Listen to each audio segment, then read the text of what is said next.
আল্লাহ রাব্বুল আলামিন ময়দানে মাহশরে এমন বান্দাদেরকে বলে দিবেন, ওয়াকিলাল লাউমা নানসাকুম কামা নাসিতুম লিকা ইয়াউমিকুম হাযা।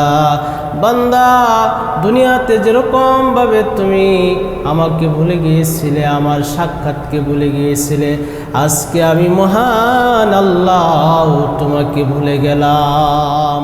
মানুষ সম্পদ সঞ্চয় করাকে ভালোবাসবে, মহাব্বত করবে, ওয়ায়ানসাউনাল হিসাবা, এবং হিসাব নিকাশকে ভুলে যাবে, হিসাব নিকাশের কথা ভুলে যাবে। আল্লাহ রাব্বুল আলামিন বলছেন, আল্লাহকুমুত তাকাসুরু হাত্তা যুরতুমুল মাকাবির। প্রাচুর্যের লালসা তোমাদেরকে ডুবিয়ে দিয়েছে, প্রাচুর্যের লালসা তোমাদেরকে ধ্বংস করে দিয়েছে। মানুষ সম্পদ সঞ্চয় করার জন্য প্রতিযোগিতা করতে থাকে, এমনকি কবর পর্যন্ত পৌঁছে যায়। ওয়ায়ুহিব্বুনাল মালা ফায়াশতাগিলুনা বিজামিইহি। মানুষ সম্পদ সঞ্চয় করাটাকে ভালোবাসে, পছন্দ করে। ওয়ায়ানসাউনাল হিসাব, হিসাব নিকাশকে ভুলে যায়।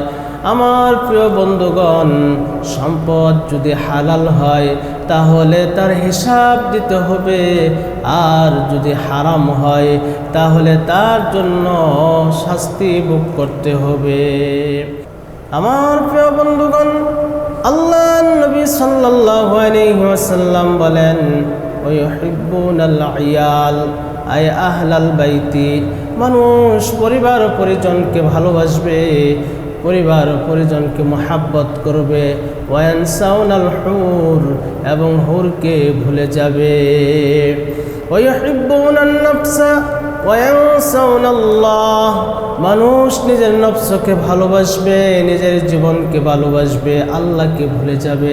অর্থাৎ নিজের নফসকে ভালোবেসে বান্দা জাহান্নামের পথে হাঁটতে থাকবে, গুনার কাজ করতে থাকবে, অন্যায় করতে থাকবে, অপরাধ করতে থাকবে।